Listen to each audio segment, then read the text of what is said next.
Hei vaan kaikille, tervetuloa lokakuun Teams-yhteisön tapaamiseen, eli Teams-fiihin, a.k.a. Teams Community Finland. Minä olen Noposen Vesko Sulavalta ja meillä on tänään hyvä tiivis päivä taas asiaa ja 2 loistavaa esitystä tulossa.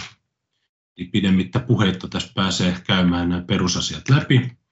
Yksi tietysti, että mikä yhteisö oli. Tärkeintä täältä on totta kai nostona meidän hashtagi TeamsFi ja sitten meidän Twitteri tunnus on toi Teams Finlandi, niin näitä voi pingailla, jos on jotain kysymyksiä, tai sitten olla esimerkiksi minuun, Mattiin, Karoliinaan, Hillaan yhteyksissä, jos on jotain kysymyksiä tai haluaa vaikka puhumaan, niin saa sitä olla matalalla kynnyksellä meihin yhteydessä. Tavataan noin kerran kuukaudessa online tässä vaiheessa edelleen, ja seuraavan kuun tapaamisen aiheena on sitten ihminen takaisin Teams-kokoukseen.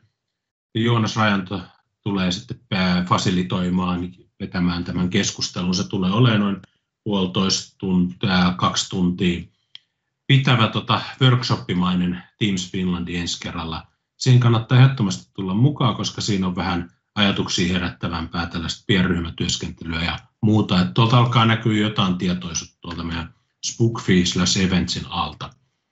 14.12. vielä on tilaa, siellä on 1 puheenvuoro tulossa, ja sitten ensi vuoden alkupäivät on myös tuossa keskivaiheella kuukautta, niin kuin meillä yleensäkin.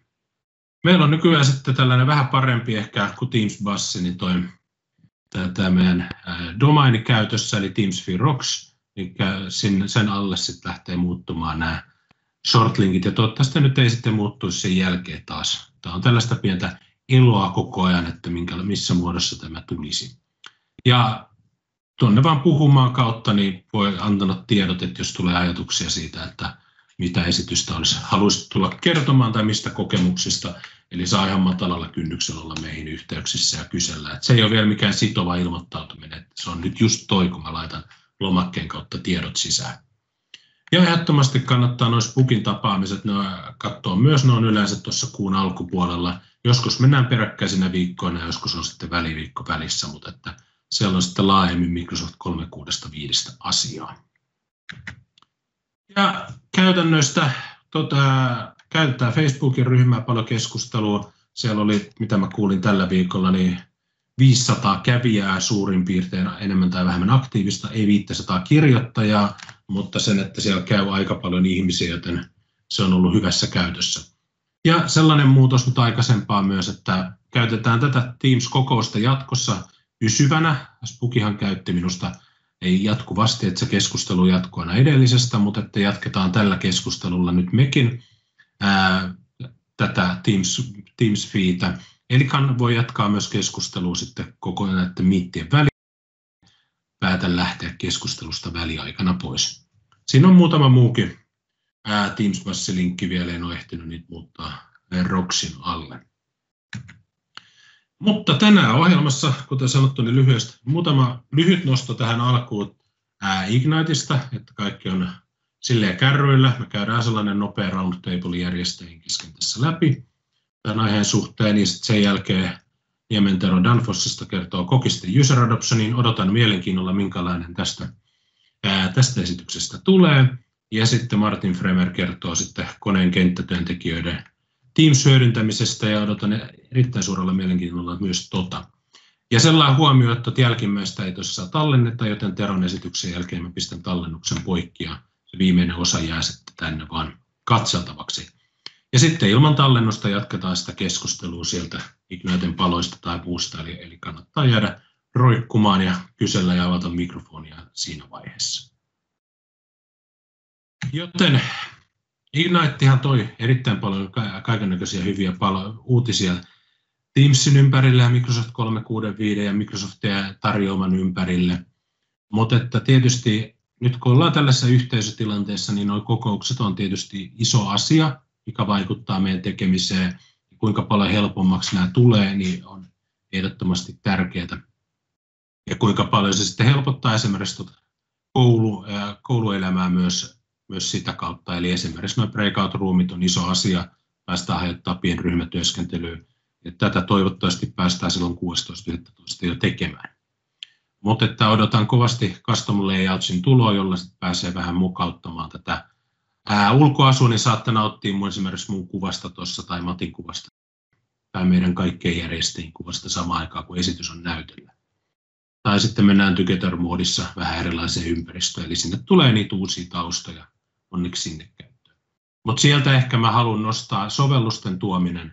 Teams-kokouksia on iso asia, koska Pollyn pitäisi olla yksi ensimmäisestä sovelluksesta, mikä siellä tulee olemaan käytössä toivottavasti tämän kuun aikana, jolloin päästään sitten jo hyvällä säkällä tekemään taas kyselyitä kesken kokouksen niin sisäänrakennettuna. Ja webinaariomensuudet on toinen osuus, koska käytännössään tulee käymään niin, että Teams-kokoukset ja live-eventsit yhdistyy ensi vuonna. Mikä on se tarkempi aikataulu, niin ei mitään tietoa, mutta nämä tulee yhdistyä sillä puolella, eli Teams-kokous laajenee tarvittaessa vähän niin kuin live-eventiksi. Eli sinun ei tarvitse enää miettiä, kumpaa kokousta sä lähdet oikeastaan tekemään. Ja olisiko sitten vaikka Karoliina? Joo, laitetaan videokin päälle. Mun nettiyhteys on täällä Espoossa metsässä vähän huono, mutta toivottavasti kuuluu. Niin mäkin tässä mietin, että kun siis keväällä on tullut ihan hirveästi päivityksiä, etenkin näihin Teams-kokouksiin, että onko Igniteen edes jäänyt mitään uutta. Mutta kyllähän sieltä sitten tuli niinku listakaupalla kaikkea tosi paljon myös semmoista, mitä on odotettu oikeastaan kuukausikaupalla tai vuosikaupalla, että just breakout roomsit, muutokset näihin together modeen ja niin edespäin. Mutta ehkä 2 juttua, mitä mä niiden ulkopuolelta haluaisin nostaa lisään, nostaa esiin on toi tiimin jäsenten määrä. Eli jatkossa sitten 25 000 ihmistä mahtuu yhteen tiimiin, mikä on aika iso määrä ja mikä on mun mielestä myös ihan mielenkiintoinen suunta, mihin tämä on menossa, että millä tavalla sitten esimerkiksi Teamsin ja Yammerin yhteispeli toimii jatkossa ja mikä sitten on se raja siinä, että minkä tyyppisiä yhteisöjä tai ryhmiä tai tiimejä perustetaan sitten kumpaankin. Ja toinen tosi mielenkiintoinen mun mielestä on toi SharePoint Homesite app, eli jos miettii sitä, että tuodaan sitä intranettiä sinne, missä meidän käyttäjät on, niin ei ne käyttäjät hirveästi välttämättä olekaan siellä selaimessa ja SharePointissa, vaan meidän käyttäjät on Teamsissa. Ja nyt sitten entistä helpompaa tuoda käyttäjille joka päivä niitä intran uutisia, intran osioita, kun sen saa valmiina appina sinne vasempaan laitaan.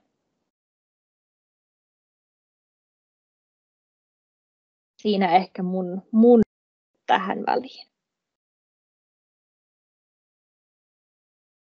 No Matti, otatko se seuraava? Pitäisikö mun jatkaa? No tietysti lähimpänä varmaan iso muutos myös tuo kokoustallenteet, jotka sitten menee tulevaisuudessa SharePoint ja OneDriveen. Ja mun mielestä tänään, oliko viikonlopun aikana Admin Centerissä oli päivitys, että 19. päivä pitäisi opt-in olla vihdoin käytettävissä, eli sen jälkeen voi jo kokouspolitiikalla ottaa sen käyttöön. Ja ensi vuoden alkupuolella tosiaan sitten kaikki kokoustallenteet siirtyy sieltä striimistä OneDriveen tai SharePointiin, ja sehän jako menee nyt silleen, että OneDriveen tosiaan kaikki muut kuin kanavakokoukset sinne organisaattorin OneDrivelle ja sitten kanavakokoukset tietysti sinne SharePointin tiimisaitille. Ja nyt saadaan vihdoin se ulkoinen jakaminen niihin. Eli ei tarvitse enää ottaa sitä striimistä, sitä videokopioa ja tiputtaa sitä sinne SharePointin kirjastoon, vaan nyt saadaan niin kuin suoraan sinne ulkoisesti jaettavaksi tai sitten OneDriven kautta. Ja toinen varmaan, mitä ei ole ehkä mietitty, niin se, että niihin saadaan myös sitten kaikki compliance-poliisit ja muut osumaan mukaan. Ja pitäisikö mun nyt valita tästä toinen vielä? Mä ehkä otan listan ulkopuolelta, niin tietysti tuonne hallintapuolellehan nyt saadaan, se vielä odottelee, se nyt ei ehkä ollut ihan Ignite-julkaisu enää, mutta saadaan nyt niiden appien parempaa hallintaa ja sitä kautta niin kuin sitä kontrolloitua, että mitä sovelluksia siellä on niille käyttäjille käytössä, koska niihin kuitenkin liittyy sitä, että sillä sovelluksella voi olla jotain oikeuksia sinne Teamsiin, josta ehkä pitäisi pikkasen välittää, ja sitten toinen on se lisenssointipuoli, eli kuitenkin aika iso osa niistä sovelluksista sit jossain vaiheessa muuttuu maksulliseksi. Ja sovelluspuoli niin kuin kokonaisuudessaan kasvaa aika paljon, että mä puhuin Teams-politiikoista ja kattelin sitä sovelluskatalogia tässä pari viikkoa, ja sinne on tullut parikymmentä sovellusta tuossa noin viikon aikana lisää. ja se ei varmasti ole ainakaan hidastumassa. Ja pakko kyllä vielä tuohon Veskuun kompata toi custom layoutit sinne meetingeihin, niin tulee olemaan iso juttu. Tavallaan nyt saataisiin ratkottua sitä ongelmaa niin kuin teknisesti, että miten niistä kokouksista saataisiin oikeasti tehokkaampia, eikä niin kuin jokaisen kalenteri olisi dumpattu ihan laidasta laitaan täyteen niitä kokouksia, vaan saataisiin jotain aikaiseksi. Mennään vaikka näillä. Hienoa. Oletko sä Hilla jo valmiina? On. Mä en tässä ilman kameraa toimimaan tässä selmän kautta sain näemmä. Voin vilauttaa mun pientä potilasta täällä. Mulla on toimistokoira poikkeuksellisesti. Se kävi steriloitavana perjantaina, enkä halunnut jättää sitä yksin kotiin. Niin täällä se nukkuu. Noin. Musta tuntuu, että mä oon velvoitettu sanomaan, että Project Oakdale on mun suosikkijulkistus, koska mä oon nyt aika pitkään liputtanut kansalaiskehittäjien puolesta. Ja mun mielestä se, että Power Platformin ominaisuuksia ja työkaluja tuodaan Teamsiin kaikkien käytettäväksi ja löydettäväksi, niin on ehdottomasti hienoin uudistus. Voisin itse asiassa laittaa vielä meidän blogipostauksen tuonne chattiin, että miksi se on oikeasti tosi iso juttu. Tuo on 5 minuutin video, kannattaa katsoa, jos on aikaa. Vaikka tämän meetin jälkeen? Jep, ehdottomasti tämän meetin jälkeen, ei tämän aikana, mutta siinä on hyvä kiteytys siitä, että miksi se on tosi merkittävää. All right. Kiitos. Jatketaan tästä keskustelusta mielellään näistä uutuuksista, niin näiden esitysten jälkeen niin ei viedä suottaa aikaa näiltä. Eli seuraavaksi on Tero. Ole hyvä. Voit ottaa jaon itsellesi. Kyllä, vaihdetaan tuolta vähän lyhyttä ja ytimekästä, kun löydän oikein. Tuolta näyttäisi varmaan oikeanlaista. Eli tänään tosiaan ei ole tuossa mitään hirveän teknistä höpinää, vaan enemmän sellaista tarinan kerrontaa. Ja voisi käyttää sellaista niin kuin kasvutarina, niin kuin on nykypäivänä kovin elokuvista tapana selittää, kun joku päätyy jostakin johonkin sitten. Eli tosiaan aloitetaan sillä. Tero Niemi Vaasasta, eli työskentelen Danfossilla. Niille, jotka eivät tiedä, mikä firma Danfoss on, niin kannattaa vaikka kurkata sinne patterin. Sieltä saattaa löytyä semmoinen patteritermostaatti, mikä on ehkä se tunnetuin ja ehkä laajemmin maailmalle levinnyt niin kuin tuote Danfossilta, mutta tekevät kaikkea muutakin. En edes tiedä ihan kaikkea, mutta paljon liittyen niin kuin lämmitykseen, eri laitteistojen niin kuin automatisaatio, voimansiirtoon ja tämmöistä näin. Ja tietysti itse on siirtynyt sinne. No, se selviää tuossa hetken päästä, että miten on päätynyt Danfossille. Ja tosiaan, tuossa on muutama hieno kuvakin, toi ylimmäinen hieno mikkiskuva viime vuoden Igniteista, niin liittyy tähän tarinaan kanssa aika hyvin kyllä.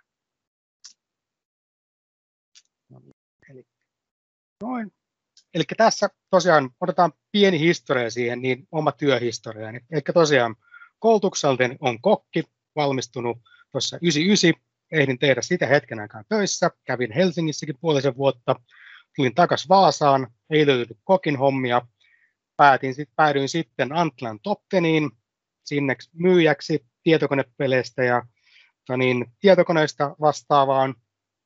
Siinä oppi aika hyvin näkemään ja tuntemaan sitä asiakasta ja siinä kohtaa näiden kohtaamisten kautta.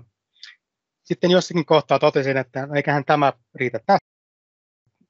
Muistaakseni jo tuossa siinä vaiheessa, kun lukion jätin, niin vähän tämä nyt totta kai aina tehnyt ollut tietokoneiden kanssa säätänyt ja tämmöistä, niin se vähän kiinnosti, mutta päädyin kuitenkin kokiksi siitä, niin no sitten osui vastaan sitä, että Fujitsulle haettiin helpparityöntekijöitä, hain sinne, niin pääsinkin töihin, aloitin erään ison suomalaisen Etelä-Suomessa olevan kaupungin helpparijuttuja tekemään siitä ja päädin sitä kautta vähän kiinni niin IT-hommiin, mitä ne on.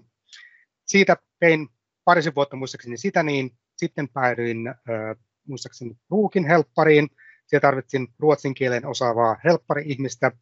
Siinä niin jonkin aikaa ja sitten vielä viimeisenä osuutena oli tuommoinen kansainvälisen IT-porukan, tai siis meillä oli tiimi, millä oli asiakkaita, missä oli paljon eri niin kuin, yrityksiä, millä oli kansainvälisiä toimintaa. Päädyin sinne, niin, ja siinä oli yhtenä asiakkuutena oli tämmöinen yritys Vakon Vaasasta, eli heidän pääkonttorissa oli ihan siinä niin kuin muutamien satojen metrien päässä tuosta Fuitsun toimipisteestä. Päädyin siihen niin ottamaan vastuun tämmöisen asiakasvastaavana, eli toisin sanoen opin tuntemaan asiakkuuden aika hyvin sitä kautta. Sitten jossakin kohtaa taisin istua jossakin iltavuorossa siinä, niin yksi tuttu, mikä oli siellä töissä, laittoi viestiä, että huomannut, että heillä haetaan IT-ihmisiä sinne, niin no, laitoin siinä hakemuksen menemään sinne, niin, ja kuulemma vastapuolella olivat erittäin iloisia olleet, kun näki, että mä oon hakenut sinne, niin no, siinä sitten tuli siirtyminen sinne Vakonin puolelle. Tosiaan heillä loppuikin samaan aikaan sitten myös sopimus Fuitsun kanssa, eli Vakonilla päätettiinkin perustaa ihan tosiaan oma helppari siellä sitten. Siinä tietysti toin vähän niin kuin omaa näkemystä siitä, niin mitenkä tavallaan kokemuksen, mitä itse olin nähnyt helpparin pyörittämistä sieltä, niin otin vastuun ihan siitä niin kuin Service Deskin puhelinsysteemeistä ja rupesin pyörittämään vähän niin kuin Lynkki oli mun vastuualueena siinä, niin sitä meni muutama vuosi. Jälkeen eräänä syksyisenä muistaakseni päivänä tuli informaatiota, että tanskalainen perheyritys on ostanut meidät. Kyseessä oli Danfoss, jolla on myös taajuusmuuttajatoimintaa, ja siinä kohtaa havaitsivat, että no Vakon on aika iso tekijä tässä näin, sitten niin kuin pieni henkilömäärältään, mutta iso markkinoilta, joten he sitten ostivat Vakonin, ja sitä kautta päädyin sitten tuonne Danfossille. No niin, sitten ollaan päästy jo tähän kohtaan, eli työhistoria Danfossilla. Tuo on tuommoinen yksi esimerkki tuosta termostaatista, jos edelleenkin mietitään, että mikä firma se olikaan. Eli siirryin oikeastaan suoraan sinne, niin ensin tuli hoidettua siinä niin Vakonin puolella vielä vähän Suomen koneiden ja käyttäjien migraatiota uuteen ympäristöön. Danfossilla aloitin Unified Communication-tiimissä, luonnollisesti kun olin vähän pyörittänyt niin kuin Lynkkiä siinä kohtaa jo. Siinä oli vähän semmoinen, rupesi olemaan vähän fiilistä kyllä, että nyt on asuttu vähän isoihin saappain, ja heillä oli tosiaan siellä puhelinjärjestelmiäkin, muistaakseni olikohan siellä 10 erilaista sillä hetkellä, ja ehkä tuntui vähän, että nyt ei ihan oma osaaminen ehkä pärjää siinä, niin ihmettelin siinä ja kattelin 2017 esimieheni sanoi, että kiinnostaisiko kokeilla projektipäällikön hommia, tämmöisenä osa-aikaisena projektipäällikkönä. Siinä oli projektina tämmöinen Enterprise Voice rolloutti, oli tarkoitus tehdä niin kuin muutamia kymmeniä saitteja vuoden aikana, vähän niin kuin päivittää Siitä vähän enemmän vielä seuraavalla slaidilla, mutta myös samaan aikaan sitten 365 pomppasi aika niin kuin hyvin mukaan omiin kuvioihin. Oli muistaakseni workshopi Tanskassa käymässä, meillä on tosiaan tiimejä, Tanskassa on pääkonttori, meillä oli USAsta paikallinen tiimi sieltä niin, ja Kiinan puolelta paikallinen tiimi siellä. Niin. Sitten workshopi, missä yhtenä asiana oli se, että katsottiin vähän näitä solution owner-osastoja eri osa-alueille tuossa meidän tiimissä. Ja siellä oli tietysti Exchange-tyypille oli aika helppo, niillä oli jo omat tyypit, ketä hoiti sitä, niin SharePointille löytyi, ja tosiaan myös niin kuin Lynkille siihen aikaan löytyi vielä sitten. Sitten oli meidän iso kysymysmerkki vähän, että oli esimerkiksi poiminut sinne, että Office 365, kuka ottaisi tämän niin kuin omalle niin kuin vastuulleen. Kovin hirveästi kaikki rupesi pälyilemään siellä muualle ja katselemaan ikkunasta ulos ja kukaan ei oikein nostanut kättä. Ja itse kun oli vähän semmoinen epävarma, että mihinkähän tämä mun tie nyt tässä johtaa, niin ei muuta kuin kättä reippaasti ylös vaan. Ja esimerkiksi, okei, laitetaan Teron nimi tänne näin. Siitä kohtaa lähti sitten vähän se tutustuminen, että mitä kaikkea tuo 365 sisältääkin. Tosin siinä ohessa kulki myös tuo projektipäällikön homma, niin siitä tosiaan vähän lisää seuraavalla slaidilla. Ja tosiaan sitten päästäänkin tuossa ystisesti vuoteen 2018 siinä eteenpäin. Siinä kohtaa olen oikeastaan ottanut tuon koko 365 niin kuin roolin. Hetken aikaa olin ihan se solution owner sille, niin, mutta sitten siitä pikkuhiljaa tavallaan jätin sitä teknisempää puolella ja sitten ja keskityin enemmän tuohon niin kuin user adaptationin ja niin kuin käyttäjälähtökohtaiseen näkökulmaan 365 puolelta. Ja nyt näkyy, että esimerkiksi se on tosi paljon tehnyt koulutuksia ja tämmöistä näin. Ja muutamat kollegat tosiaan kutsuukin, että Yoda of Microsoft 365, niin otetaan sekin mainintana tuohon. Tosiaan, tästä päästäänkin vähän tämmöinen tummempipohjaiseen slaidiin sitten, ja tämä tosiaan liittyy jotenkin tuohon projektipäällikköaikaan, mitä itsellä oli.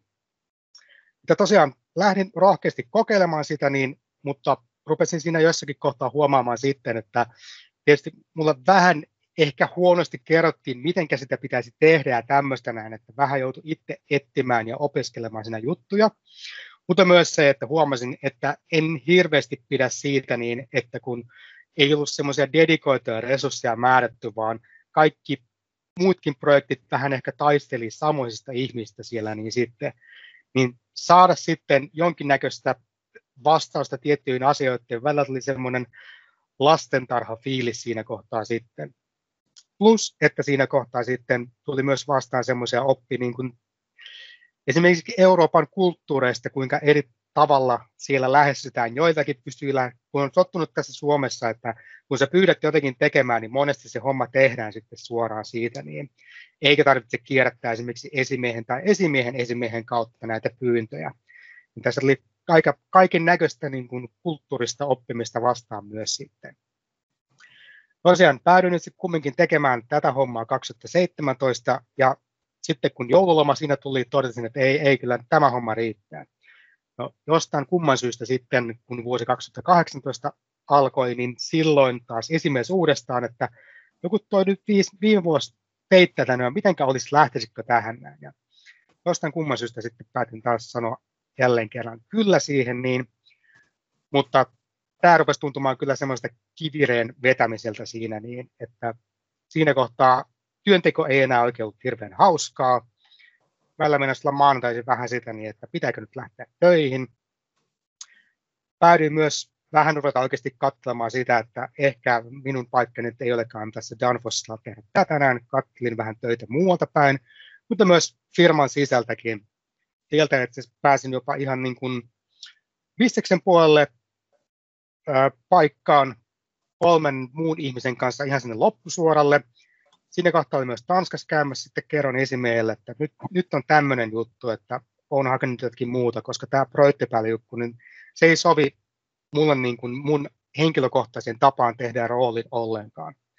No, onneksi esimieheni oli erittäin reilu ja niin kuin ymmärsi asian ja ihan selkeästi niin totesi, että hän ymmärtää täysin, käyt hakemassa toisen paikan, jos saat sen, mutta mielellään hän pitäisi sut tässä tiimissä edelleenkin.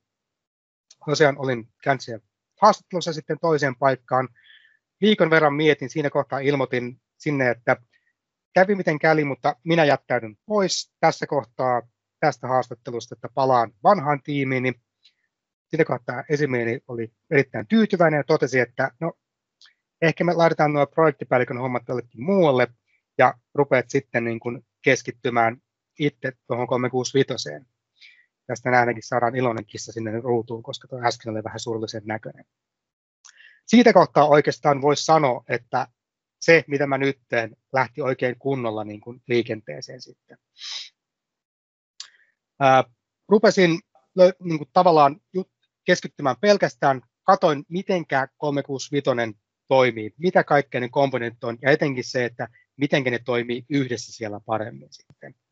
Siitä myötä meidän vanha ohjeistussivusto 365 oli vähän semmoinen, että se oli noin 8-9 klikkauksen päässä, ja se ei ollut hirveän semmoinen käyttäjäystävällinen. Yhden niin kuin toisen ihmisen kanssa meidän yrityksessä oltiin monesti juteltu jo aikaisemminkin asiasta ja todettu, että tämä nyt ei oikein hyvä. Todettiin, että no, kokeillaan tehdä parempi uudestaan. Jos se epäonnistuu, no ei se mitään, se vanhakin on olemassa siellä, niin vielä. Päätin ratkaisuun, että ohjeisiin pääsin sen jälkeen 2 klikkauksella. Ne oli suurin piirtein ajan tasalla. Ne kertoi tuotteista, mitä kaikki 365 osat on, minnekin ne pystyi käyttämään. Ja mentiin enemmän siihen, että ei tehty itse niin paljon tätä dokumentaatiota, eli toisin sanoen, mitä olen käyttänyt vertausta. Siinä kohtaa, jos sä kirjoitat itse ohjeen, niin monesti kun sä painat savea, niin saattaa olla jo vanhentunut. Ruvettiin linkkaamaan enemmän Mikkiksen noin support-ohjeisiin. Siitä oikeastaan, tässä on lyhyesti nyt vähän, mitä mä tällä hetkellä teen roolissani. Seuraavalla slaidilla vähän järjestys meni väärin. Tällä hetkellä oikeastaan ohjeistuksen ja FAQ-sivujen ylläpitäminen, eli toisaalta se meidän oma. Meillä on tämmöinen termi kuin smart worker käytössä meidän yrityksessä, eli tavallaan millä kannustetaan ihmisiä vähän opiskelemaan ja tavallaan pääsemään tämmöiseen smart worker-statukseen, niin meillä on Smart Worker Tools-nimillä, millä kutsutaan tällä hetkellä. Se on oikeastaan koostuu tällä hetkellä 365. Meillä on oma sivusto sille, niin missä on oikeastaan kaikki meillä käytössä olevat 365 tuotteet. Sitten me tietysti tuossa keväällä lanseerattiin toi Microsoftin Learning Pathways kanssa, koska huomattiin, että sieltä löytyy tietyllä tavalla erilaista sisältöä kuin mitä meidän toisella sivustolla on sitten. Vähän on tietysti tavallaan huono, että 2 erilaista juttua tällä hetkellä, mutta on tässä työn alla katsoa niiden yhdistäminen. Tosiaan yksi iso juttu kanssa, mitä aloitettiin silloin vuonna 2018, koska meillä ei varsinaisesti ollut paikkaa, missä ihmiset voivat avoimesti kysyä 365 liittyviä juttuja. Se useimmiten meni sitä kautta, että ne lähetti tikettinsä IT:lle ja monesti tietysti ymmärtää se, että kuinka käytän planneria ei välttämättä mene prioriteettilistassa korkeimpaan päähän sitten. No, lähdettiin tämmöiseen meillä on parisen vuotta ja iloisesti huomannut, että siellä rupeaa olemaan niin kuin hyvää keskustelua. Me tietysti vähän niin kuin community managereina laitetaan informaatiota sinne, vinkkejä, kaikkia tämmöistä näin, ja ainakin itse seuraan sitä päivittäin ja vastailen sinne sitten, jos tulee kysymyksiä vastaan. Se on saanut erittäin positiivista palautetta siitä, niin just, että kun on paikka, minne esittää semmoisen epämääräinen kysymys vähän sieltä, niin mikä kumminkaan ei varsinaisesti ole IT-ongelma sitten. Se on osoittanut oikein hyväksi siihen. Sitten tietysti yksi, mikä vielä edesauttoi tätä omaa niin kuin roolin kehittymistä, on toi Teamsin rolloutti, mikä meillä oikeastaan tehtiin isosti viime vuoden huhtikuussa rollattiin kaikille käyttöön. Sitä ennen sitä oli jo testattu, vähän niin kuin pilotoitu. Muistaakseni itse taisin olla, olikohan mä 3. meidän yrityksessä, joka lisättiin Teamsin. Se oli aika silloin alkuvaiheessa siellä sitten. No, sitä oli jonkin verran käyttänyt ja tietysti vähän lueskelin, niin olen vetänyt aika lailla semmoisen niin kuin pääkouluttajan roolin tuossa meidän organisaation niin kuin Teams-kouluttamisessa. Ja tosiaan siitä tietysti jatkanut tästä edelleenkin, että nyt on pidetty tosi paljon semmoisia puolen tunnin lyhkäisiä sessioita. Esimerkiksi viime viikolla meillä oli sisäinen Ignitein uutuudet juttuja, kaiken näköistä pientä juttua tulossa, Whiteboard ja OneNotein käyttöä. Ja vähän siellä kerätään sitä feedbackia myös niin chat-ryhmästä, että mitä ihmiset haluaisivat sitten. Ja tosiaan tulevia juttuja, ihmetellään on myös toi Jammerin käyttöönotto community-jutusta. Itse asiassa mielenkiinnolla kuuntelemaan Martinin puhetta kanssa seuraavaksi, koska meillä on myös tulossa tosiaan tarkoitus ottaa mukaan myös tämä meidän First Out Workerit mukaan oikeastaan ensimmäistä kertaa tähän meidän digitaaliseen maailmaan. Tässä on vielä vähän, miten mä itse tosiaan sitten kehityin tähän rooliin. Lukemalla. Mun oma tapa oppia se on lukea tosi paljon. Välillä joku kollegat, kun ne näkee mun ruudun, niin sanoo, että eikö sun kone kaadu oikeasti täbeistä, mitä sulla on auki selaimessa. Koska mä tykkään tosi paljon klikkaa linkki auki ja hypätä niistä eteenpäin. Ja sitten tosiaan sitä kautta yhdistellä se informaatio, että tavallaan osaa itse katsoa aika hyvin semmoisen ison kokonaisuuden. Ei välttämättä keskittyä siihen yhteen tiettyyn osa-alueeseen, vaan mitenkä ne toimii kaikki isona yhtenäisenä kokonaisuutena. Sitten tietysti on tosi paljon auttanut. Meillä on tosiaan 2 päivänä kuukaudessa meillä on ollut Microsoftin tekninen asiantuntija, pääkonttori Tanskassa. Nyt tietysti tämän vuoden puolella on vähän vähemmän tullut reissattua sieltä, mutta viime vuoden puolella esimerkiksi tuli aina kerran kuukaudessa käytyä siellä. Niin. Hän tosiaan enemmän tietysti nykypäivänä keskittyy enemmän siihen niin tavallaan tekniseen tukeen sieltä, mutta ainakin itten kanssa tosi paljon katsottiin just, että miten nämä kaikki toimii yhdessä sitä kautta. Tosi paljon ollut hänestä apua. Hän pitää myös meille kerran kuukaudessa semmoisen parhaat palat, uutuudet ja mitä on tulossa sieltä. Et siellä on tietysti aika paljon mukana kanssa teknistä osajuttua.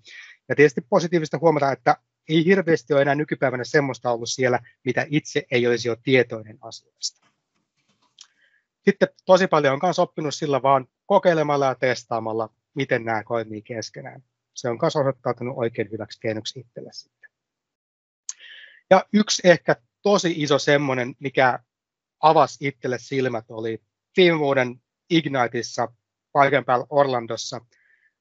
Lähin sinne, niin alun perin mulla oli ehkä enemmän sitä varmaan teknistä niin kuin sessioita merkittynä sinne, niin, mutta nämä jälkikäteen miettii, niin ne vaihtuu aika paljon enemmän semmoiseksi niin kuin ihmislähtöiseksi osaksi, koska siellä huomasi sen, että on muitakin ihmisiä, jotka tekee tätä, mitä mä oon nyt tekemässä. Pääsin niiden kanssa juttelemaan niissä eri sessioissa, niin se oli varmaan ehkä isoin semmoinen silmien avaaja koko tässä omassa roolissa, mitä on tapahtunut. Näin lyhyesti ytimekkäästi, näin päädyin kokista tähän työhön, mitä teen nyt. Tykkään puhua ihmisten ja asiakkaiden kanssa ja kuunnella, mikä on se juttu, mitä ne kaipaa sieltä. Ehkä ne ei välttämättä osaa itse kertoa tätä suoraan. Hetken aikaa keskustelemaan, niin useimmiten se pystyy poimimaan ja tarjoamaan se ratkaisu. Kiitoksia. Tämä tästä minun osaltani. Kiitos Tero. Tämä oli hauska kuunnella sun journey tänne puolelle. Tämä on ihan loistavaa saada sinut tänne puhumaan aiheesta ja kokemuksesta ja toivottavasti tietysti tuo muillekin niin kuin ajatusta, että hei, mikäs meidän kenenkin journey on ollut. Haluatko joku tässä vaiheessa kysellä, tässä jäi hyvin aikaa vielä, ainakin hetki, kysymyksille, että suoraan Terolta jotain. Mäkin sanoisin vielä kiitoksia. Oli tosi mielenkiintoista kuulla tämmöisiä roolia, uratarinoita, että niitä aika harvemmin tulee jaettua missään somessa, niin tosi mielenkiintoista. Just ehkä hyvä niin kuin, mikä se sanoo? Hyvä esimerkki siitä, kuinka sillä niin kuin omalla aktiivisuudella, omalla innostuksella ja kiinnostuksella pystyy viemään asioita tosi hienosti eteenpäin. Kyllä.